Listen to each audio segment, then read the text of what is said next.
Hello everybody, my name is Nick. Today I want to show you one English course can help us begin listening very fast only in 1 month. I think so. Good luck to you.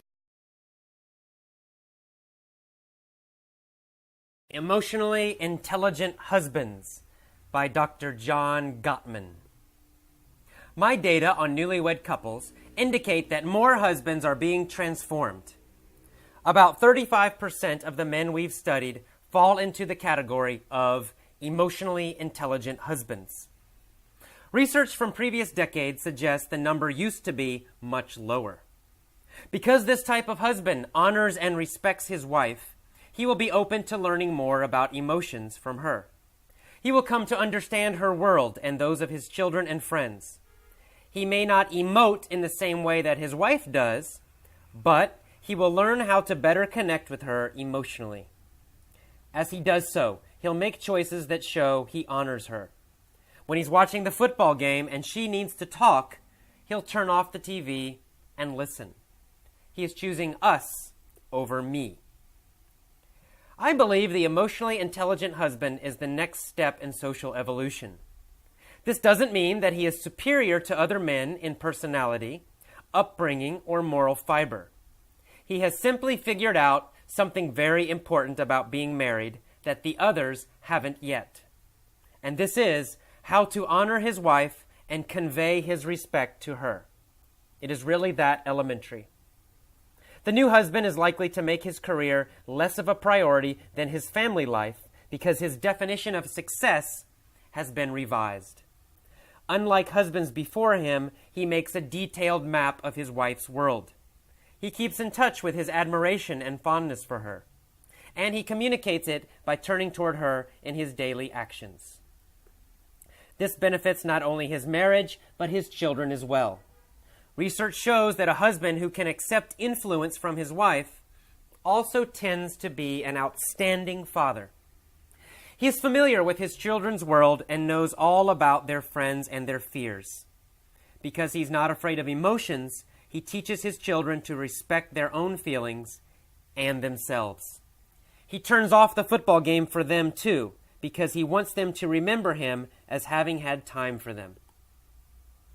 The new type of husband and father leads a meaningful and rich life. Having a happy family base makes it possible for him to create and work effectively. Because he is so connected to his wife, she will come to him not only when she is troubled, but when she is delighted. When the city awakens to a beautiful fresh snowstorm, his children will come running for him to see it. The people who matter most to him will care about him when he lives and mourn him when he dies. The other kind of husband and father is a very sad story.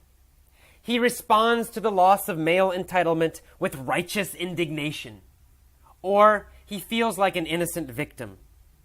He may become more authoritarian or withdraw into a lonely shell, protecting what little he has left. He does not give others very much honor and respect because he is engaged in a search for the honor and respect he thinks is his due. He will not accept his wife's influence because he fears any further loss of power. And because he will not accept influence, he will not have very much influence. The consequence is that no one will much care about him when he lives, nor mourn him when he dies. Hello, members. Welcome to the vocabulary audio for the Emotionally Intelligent Husbands lesson. Let's get started. In the first paragraph, we have the word data. Some people pronounce it data. Some people say data. Either is correct. So data or data, and they both mean information or facts. And then we have the word newlywed. My data on newlywed couples. Newlywed means recently married. So people who are married, maybe less than 1 year. We describe them as newlywed. You can use it as an adjective, for example, in this article, newlywed couples, right? Newlywed, recently married couples.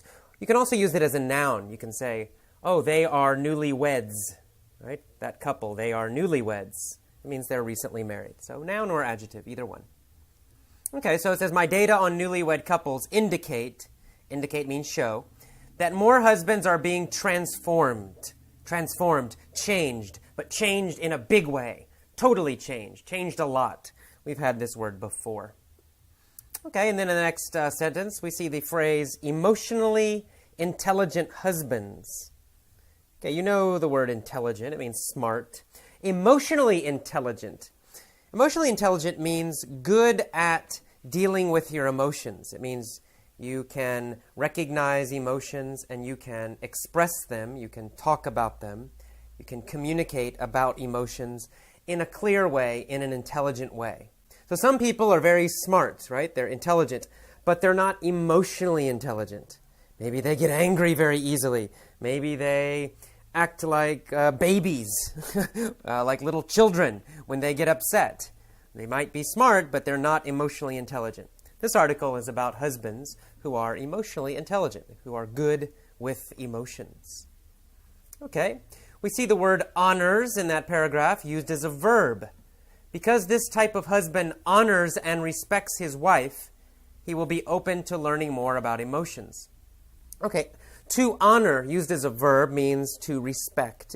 It's almost exactly the same as to respect. It might be maybe a little bit higher, a little bit stronger than respect, but it's the same basic idea. You honor your wife, it means you respect her very much. You want to be good to her. You want to hear her opinions. You want to help her. You think she's intelligent, etc., etc. You are honoring your wife. Okay, and then later on in that paragraph, we see the word emote as a verb. It's talking about husbands. It says, he may not emote in the same way that his wife does, but he will learn how to better connect with her emotionally. To emote means to show your feelings, to show your emotions, to express emotions, to communicate emotions. We call that emoting, to emote. It might also be used to mean to understand another person's emotions, but usually it means to show your own emotions, to emote. All right, we've got the word evolution later on in this, in the next paragraph, actually, in the beginning of the next paragraph.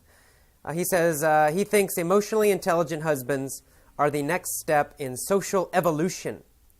Evolution means change over time. So transformation, we had that in the earlier paragraph. Transformation is usually sudden change, a sudden, very big, large change. Evolution usually is small changes over a long period of time. So that's how those two words are different. Okay, and he says he doesn't mean that the old style of husband was superior, or that the new style is superior. Superior meaning better in this case, better than.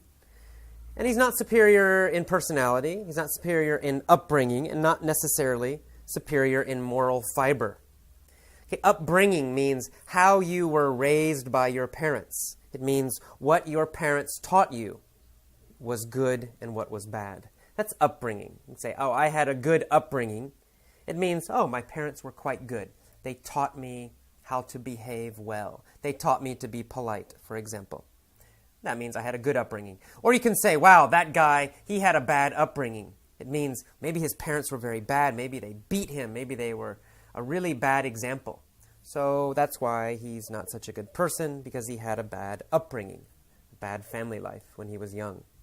Then we have the phrase moral fiber. Moral fiber means your goodness.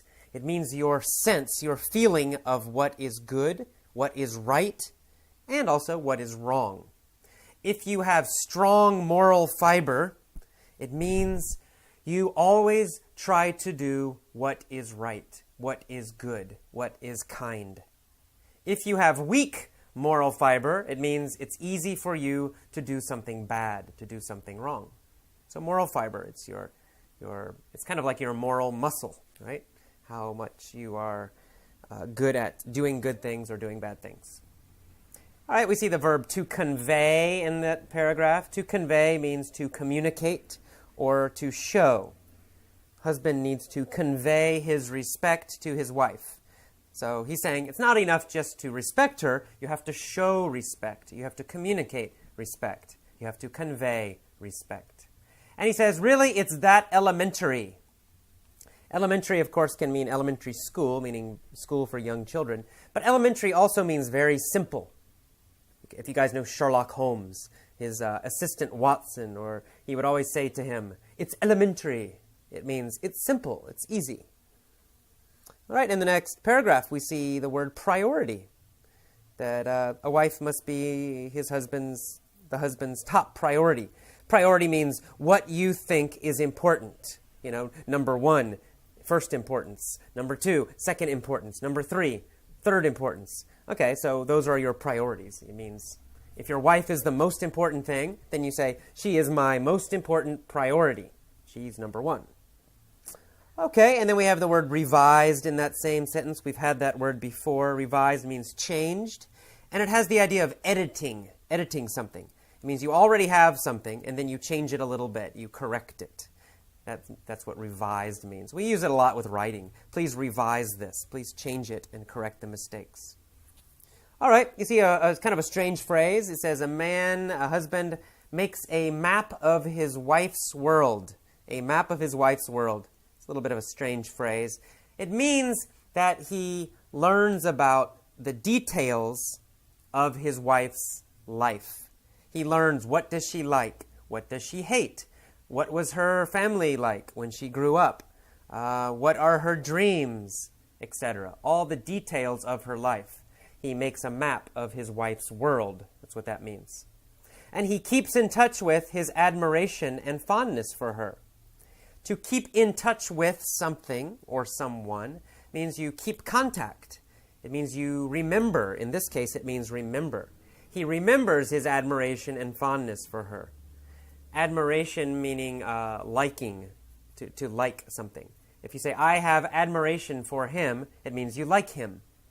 Fondness is basically the same, actually, those two words. Admiration and fondness, almost the same. They mean liking. They're nouns, however. They're nouns. It's the feeling of liking someone or something.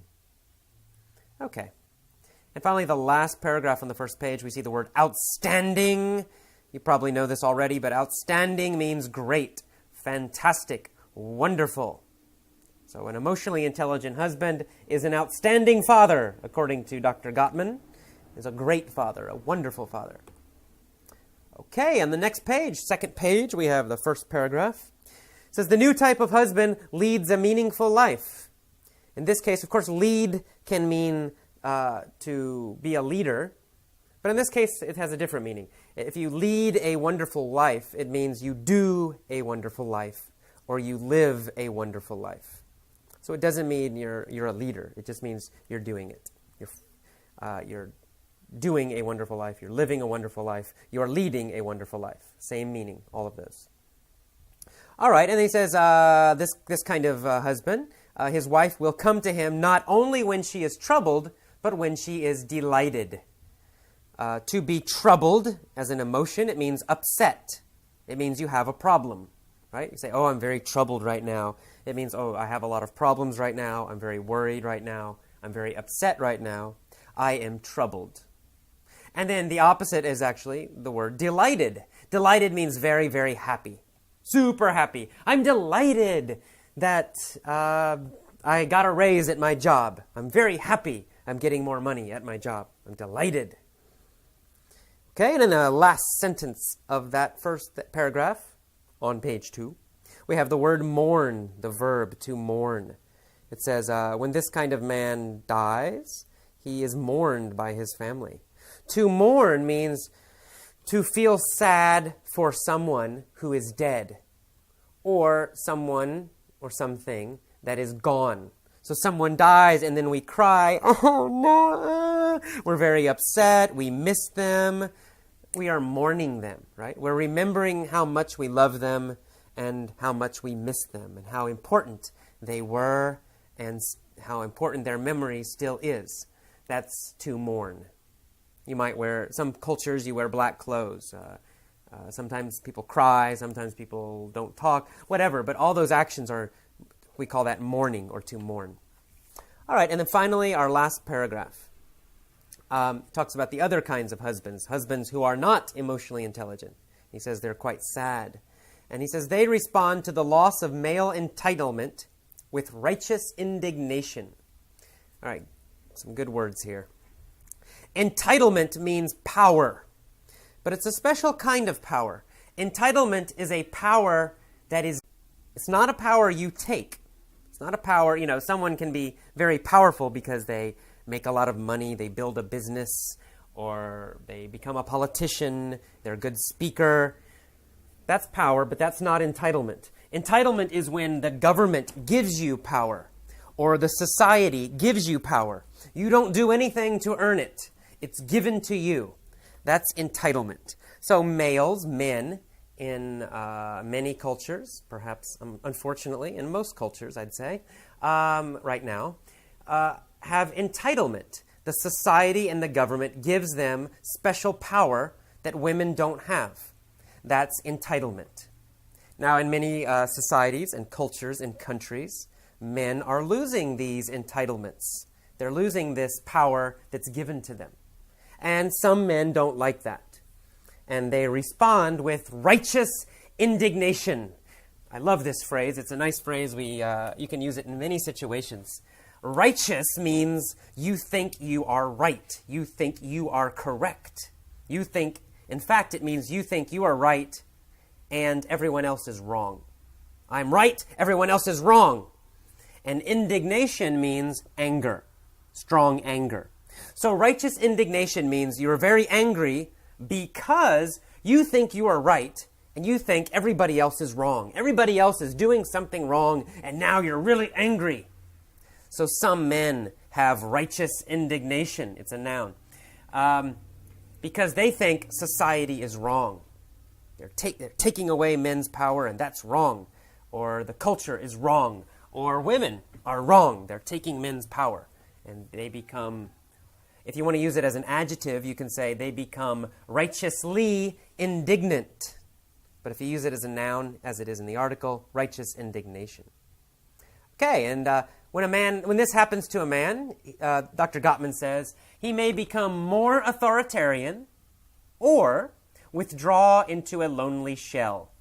Okay, to become more authoritarian means to become meaner, to try to be a boss, more controlling, try to be a big, strong boss and control. And then the opposite, what he's saying is withdraw into a lonely shell means stop communicating, stop talking to other people, become very lonely and separated and isolated from other people. Okay, and finally, our last phrase is his due. Okay, he's looking, this kind of man is looking for honor and respect that he thinks is his due. Is his due means is his right, is what he is supposed to have. These men think, it is my due. It means it is my right. It is my entitlement. It means I should get this power. I'm supposed to get it. That means it is his due. It is something he should have. He's supposed to have. All right, that is all for this vocabulary lesson. Listen a few times and then move on to the mini story. Bye-bye. Okay, welcome to the commentary for the Emotionally Intelligent Husbands article. I'll just chat about why I chose this and what it means to me.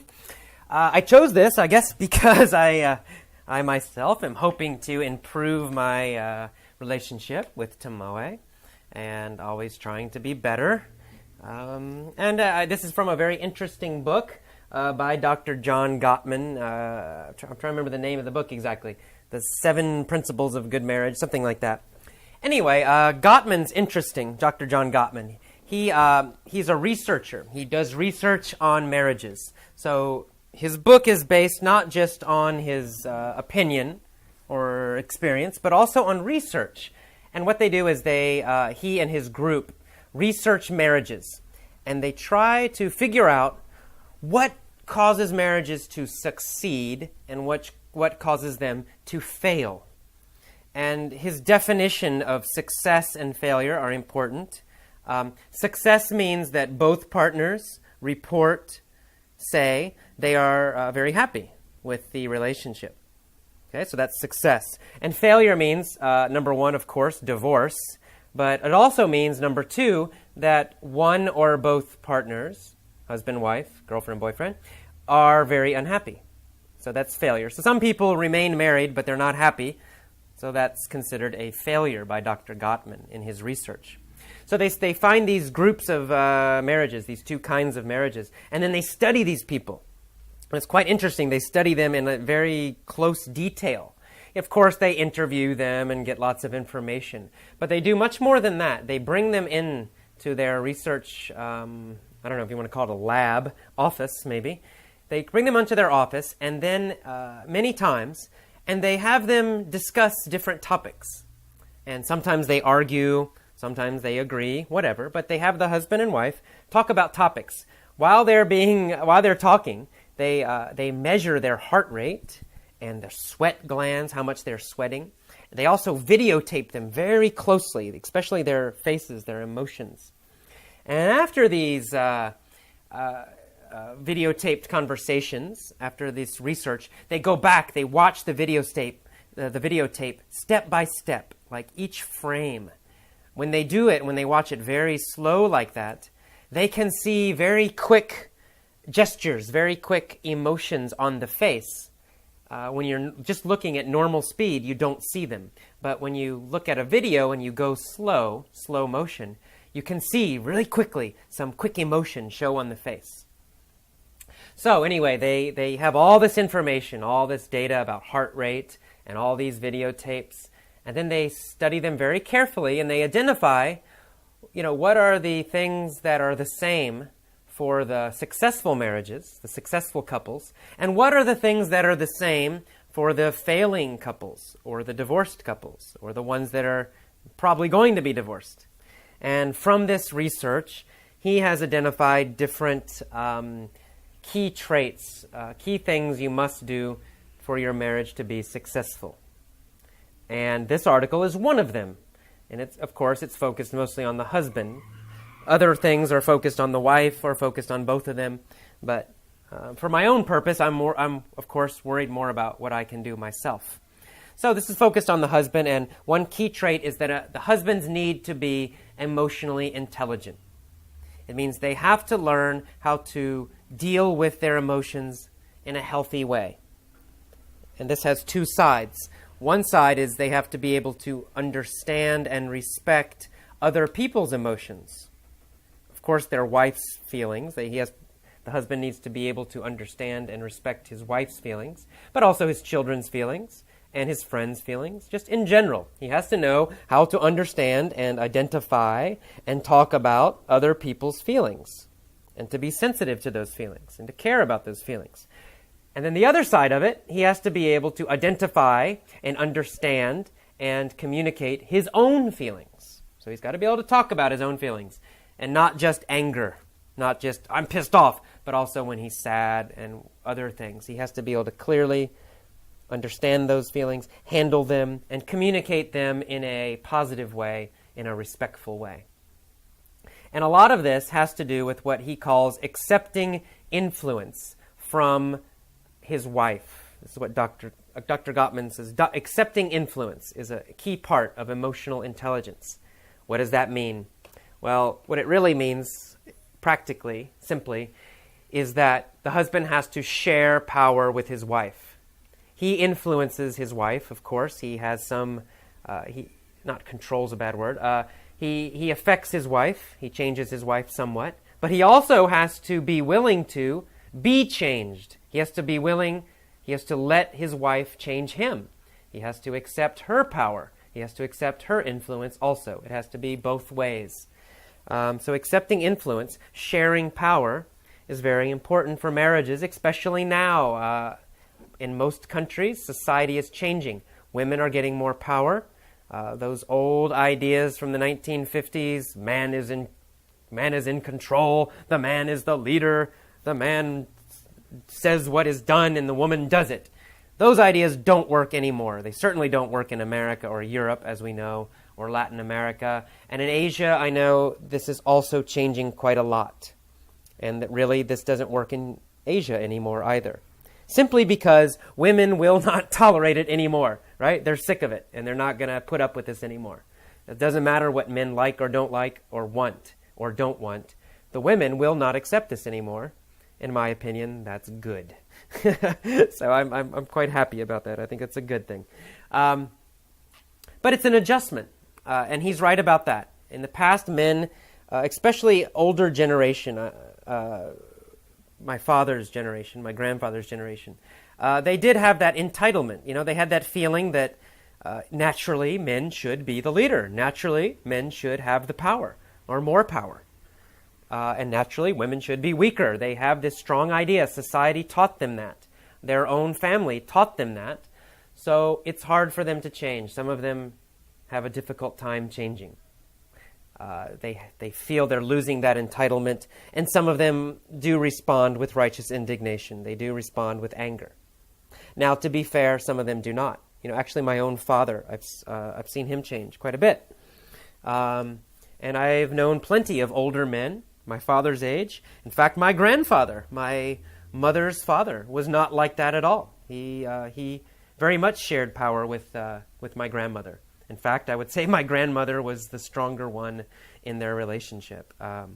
So, you know, we have to be careful. These are general trends in societies, but they're not true of every single person. However, I think Dr. Gottman is absolutely correct that in general, in modern societies especially, that things have changed. And to have a successful marriage, as a husband, you must give up your power. It doesn't mean you're weak. It means you share power. It means you're strong about your own ideas and opinions, but you also respect your wife's strength, and you let her, and you want her to be strong, and you want her to express her opinions, and that it's a partnership, an equal partnership. I think Dr. Gottman is, definitely right about that. If you do this, it creates healthier relationships. I think a lot of men, these old-fashioned men, they feel threatened, they're afraid of this, but actually I have found in my own life it's quite positive. It's a lot less stressful when you share power with someone else, when you're a partner. If you have all the power, it seems like it's great. You can, clean my room. But on the other hand, you also have all the responsibility, and that's very stressful. Another thing, I think, from the man's point of view, a woman who serves you, who's not equal, let's face it, it's boring. It's extremely boring. I know for my own part, I don't want a servant. I want a partner. I want an equal partner. I want someone who has strong opinions and strong ideas, who's very intelligent, who's very confident. I can learn from her. And hopefully, I hope she learns from me too. So anyway, it's interesting because I read this article. We studied this article in my class here in San Francisco, and I was a little shocked, to be honest, that about the reaction. Several of the Asian students, especially the men, not surprisingly, disagreed strongly with this article. They didn't like this idea. They thought the man must be the boss, and the woman naturally must follow him, and that is the way, the world is supposed to work, or I don't know, God says this is true, or society, or whatever. They still had a very strong idea about this. And to be fair, there was actually at least one Asian woman who thought the same thing, who thought a woman should follow men. Now, for an American, and I'm sure for most Europeans, quite a shock. I was like, I couldn't believe they were saying that. But, I should not have been surprised. I've lived in Asia. However, I have lived in Asia, and I also know that the women in Asia are changing, and that these men may not like these changes. However, they can't stop it. So even if you don't like it, I think you have no choice. You have to adjust if you want to have a marriage because, to be really direct, if you have this old idea and you marry a woman today in modern life, if you act like this, she's probably going to divorce you. So you can try to be the big, strong boss, but you'll probably find that after a few years or sooner, she's just going to divorce you. So if you really do want a happy family and a happy life, I think you've got to change. And I think that's as true in Japan and Korea and Taiwan and China and Thailand as it is in Europe and America and Latin America. I think it's true all over the world, really. Now, from a woman's point of view, of course, I think this is a very, very positive trend, that women should be equal. They're as equally intelligent, equally smart, equally strong, maybe not physically in terms of lifting weights, but it's not important in modern society anymore. So anyway, okay, that's all. I will see you next time. Hope you enjoy this lesson. Please go to the forums. Write your opinions about the role, the proper role for husbands and wives in relationships. Do you agree with my opinions here? Do you agree with Dr. Gottman's opinions and his research? I don't mind. You can disagree with me. That's fine. If you disagree with me, go to the forums and tell me that, AJ, you're totally wrong. That's fine. If you agree with me, that's also great. Write that. Okay, I'll see you next time. Bye-bye.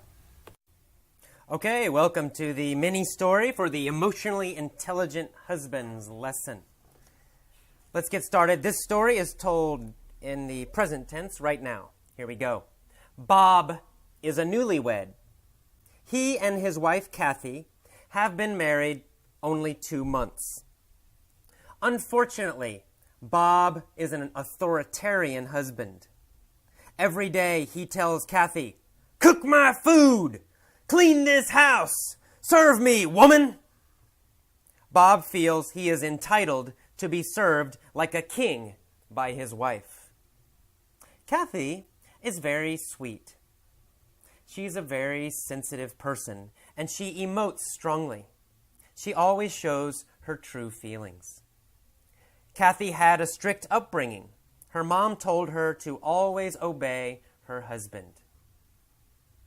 Since she has strong moral fiber, Kathy tries to do what her mom taught. But every day she becomes more sad because of Bob. Finally, she has had enough. She yells at Bob with righteous indignation. "Shut up, you pig! I want a divorce!" Bob is so shocked, he has a heart attack and dies. But after he is dead, nobody mourns. Kathy takes his life insurance money and now is very happy. The end. Okay, let's start back to the beginning. All right. Bob is a newlywed. Has Bob been married for a long time? Well, no, he has not. He is a newlywed. Has his wife been married for a long time? Well, of course not. They both got married at the same time. Not a long time. They are both newlyweds. They've been married a short time. How long have they been married? Well, they've been married only 2 months. So they are newlyweds because they have been married less than 1 year. So Bob is a newlywed, and of course, Kathy is a newlywed. They are both newlyweds, using it as a noun. Unfortunately, Bob is an authoritarian husband. Is Bob a tolerant husband? No. He's not tolerant. He doesn't care about his wife's opinions or other people's opinions. Is Bob a flexible husband? No, he's not flexible. He won't change at all. Is Bob a tough boss? Is he that kind of husband? Yes, that's right. He's an authoritarian husband. Is Bob like a dictator? Yes, that's right. Bob is an authoritarian husband. He's like a dictator. He's like a strong ruler over his wife. Bob is an authoritarian husband. Is Bob an authoritarian father? Well, no, he's not an authoritarian father because they have no children. Bob is an authoritarian husband. He's an authoritarian husband. Is Kathy an authoritarian wife? Well, no, Kathy's not an authoritarian wife. The opposite, actually. Bob, however, is an authoritarian husband. And every day he tells Kathy, "Cook my food! Clean this house! Serve me, woman!" Bob feels he is entitled to be served like a king by his wife. We're using entitled here as a verb, actually. Entitlement is the noun, but to be entitled can be used as a verb or an adjective. So Bob feels he is entitled. I am entitled to be served like a king. So, in this case, it's not a noun. Bob feels he is entitled. It means he feels he has the power. He should have the power to be served by his wife. Does he feel he is entitled to be served by strangers? No, he doesn't feel like he's entitled to be served by strangers. Does he feel he is entitled to be served by his own mother? Well, I don't know, maybe, but maybe not. We're not sure, really. Does he feel he is entitled to be served by his wife? Well, yes, absolutely. He feels he is entitled to be served by his wife. Does Kathy feel she is entitled to be served by Bob? No. Kathy does not feel she's entitled to be served by Bob. It's the opposite. Bob feels he is entitled. He has the power. He should have the power to be served by his wife, Kathy. And Kathy, however, is a very sweet wife. She's very sensitive, and she emotes strongly. Does Kathy show her emotions? Well, that's right. Yes, she emotes strongly. Does she express her feelings? Yes, she does. She emotes strongly. She shows her feelings a lot. Does she emote only anger? No, that's not true. She doesn't emote only anger. She emotes all her emotions. She shows all her emotions. She expresses all her emotions. She emotes strongly, and she emotes everything. She shows all her emotions. So Kathy is sensitive, and she emotes strongly. She always shows her true feelings. Kathy had a strict upbringing, however.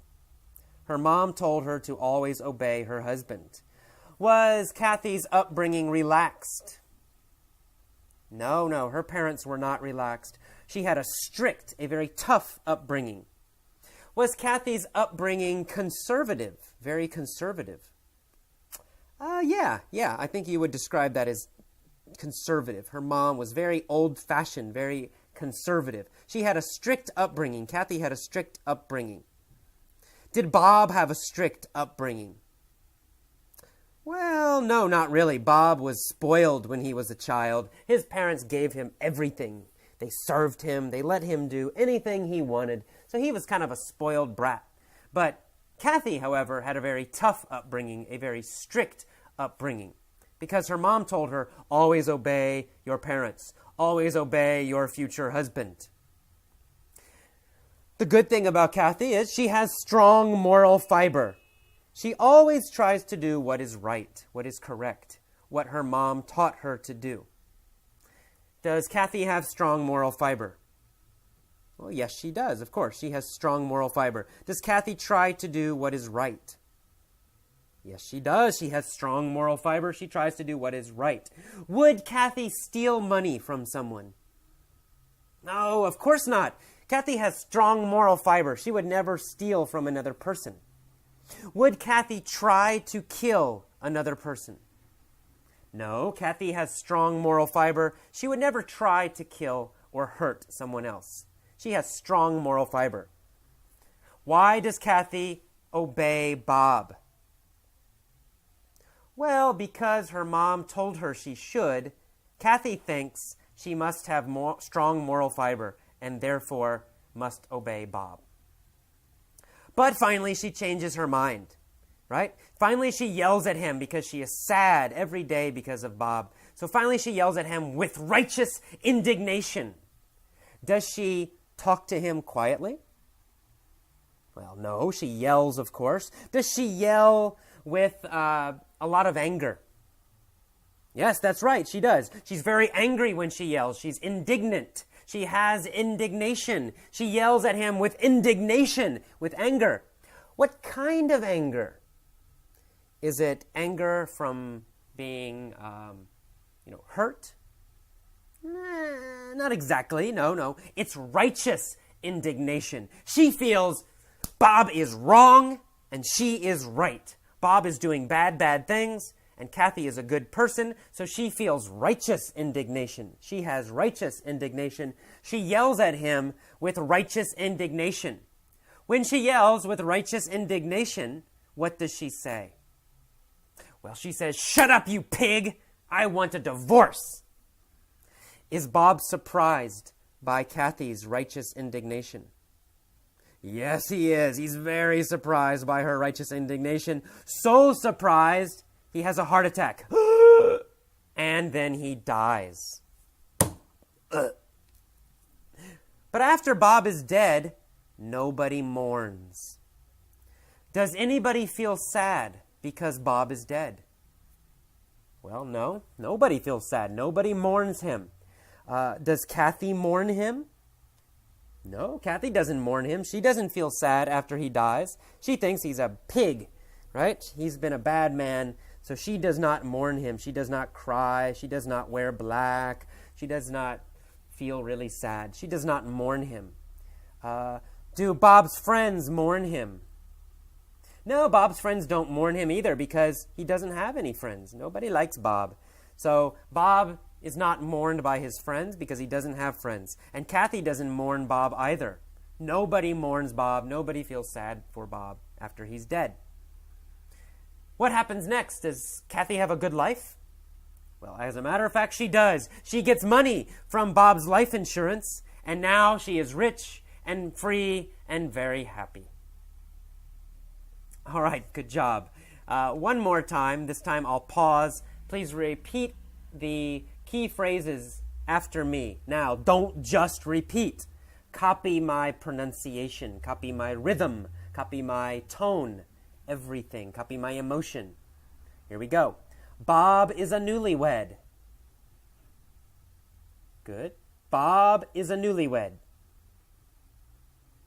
Okay, very good. He and his wife, Kathy, have been married only 2 months. Unfortunately, Bob is an authoritarian husband. Okay, good. Unfortunately, Bob is an authoritarian husband. Good. Every day he yells at Kathy. He says, "Cook my food, clean this house, serve me, woman." Bob feels he is entitled to be served by his wife. Okay, good. A little bit difficult. Bob feels he is entitled to be served by his wife. Okay, good. Bob feels he is entitled to be served by his wife. Kathy, however, is a very sweet wife. She is very sensitive and she emotes strongly. Okay, very good. She is very sensitive and she emotes strongly. Good. She is very sensitive and she emotes strongly. She always shows her true feelings. Kathy had a strict upbringing. Good. Kathy had a strict upbringing. Very good. Her mom taught her to always obey her parents and always obey her future husband. Since she has strong moral fiber, Kathy tries to follow her mom's teaching. Okay, very good. Since she has strong moral fiber, Kathy tries to follow her mom's teaching.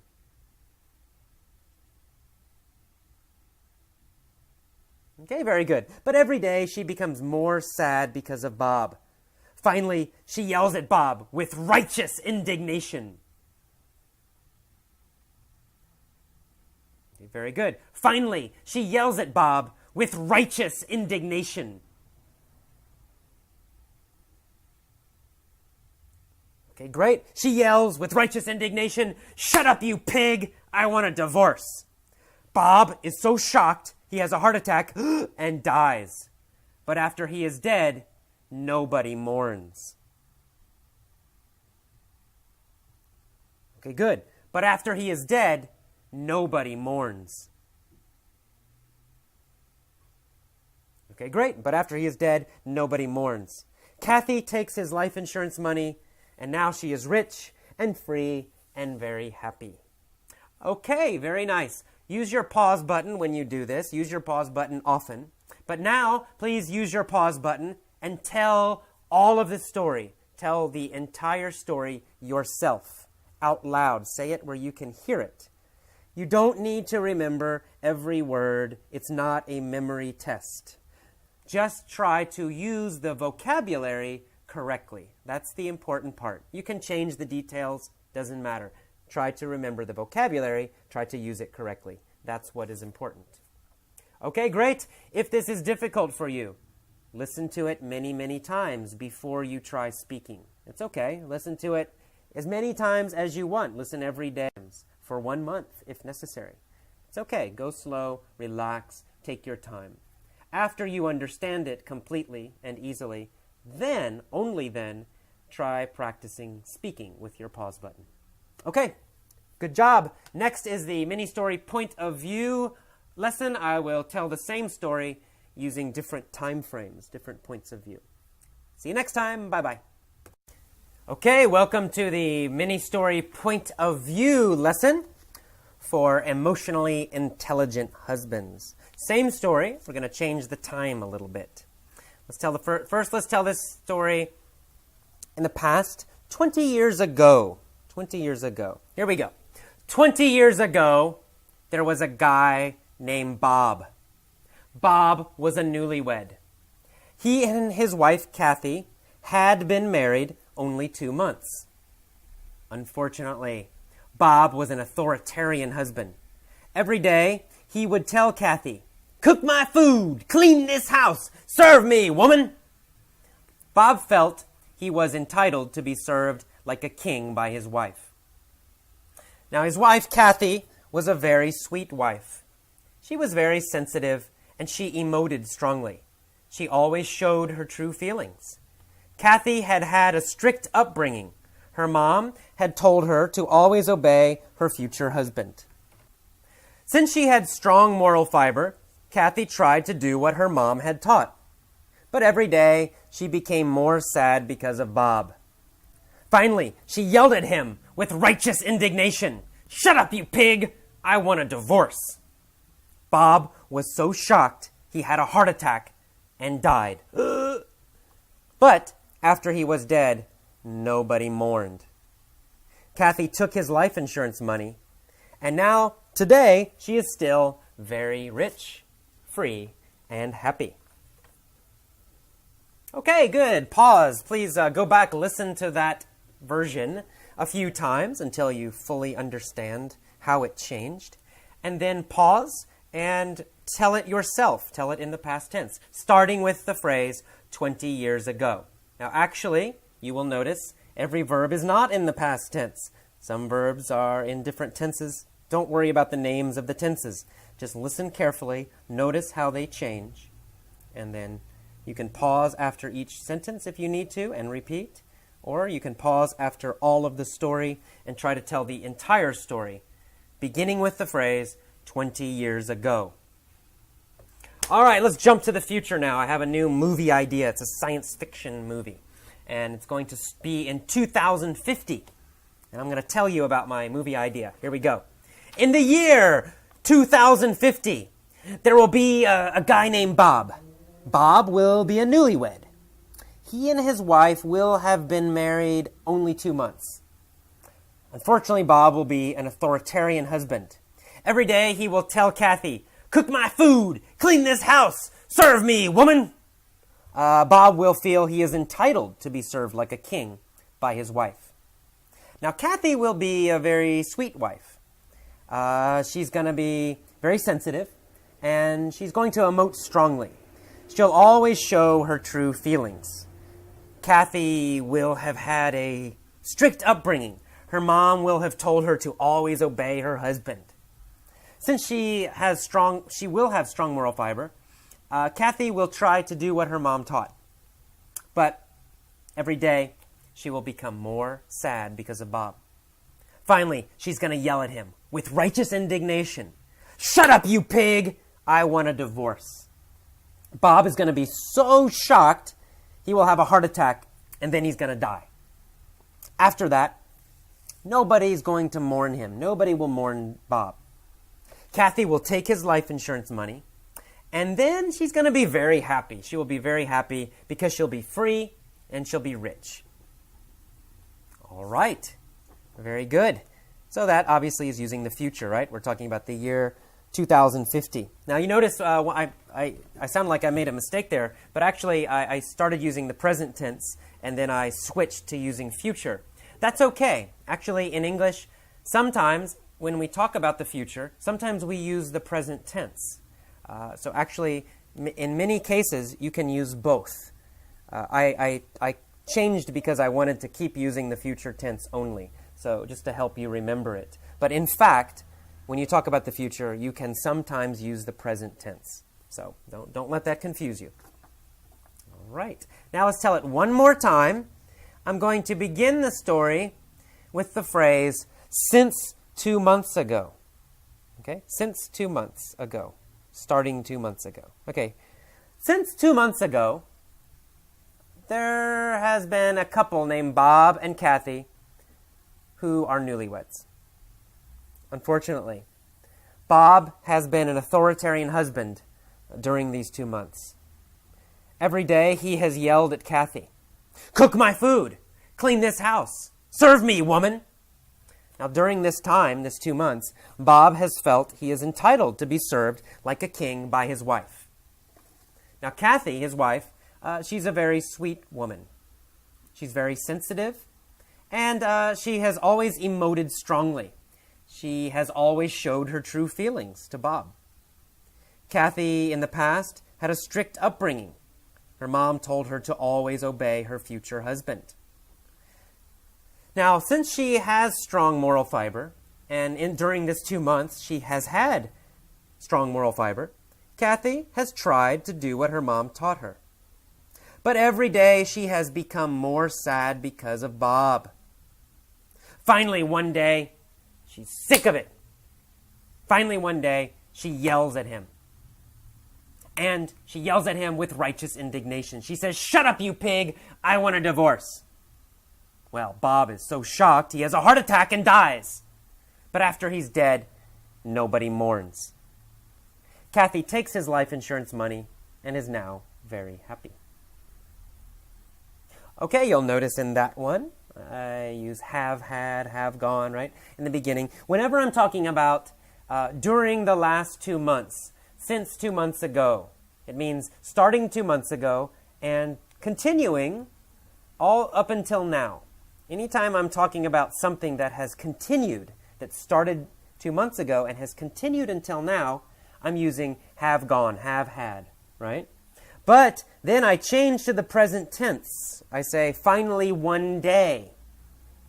Okay, now I change to the present tense. I could change to the past tense. I could have said, finally one day, she yelled at him, "Shut up, you pig." And then Bob was so shocked, or then I could tell that the rest of the story, the end of the story, could be in the past tense if I say that happened in the past.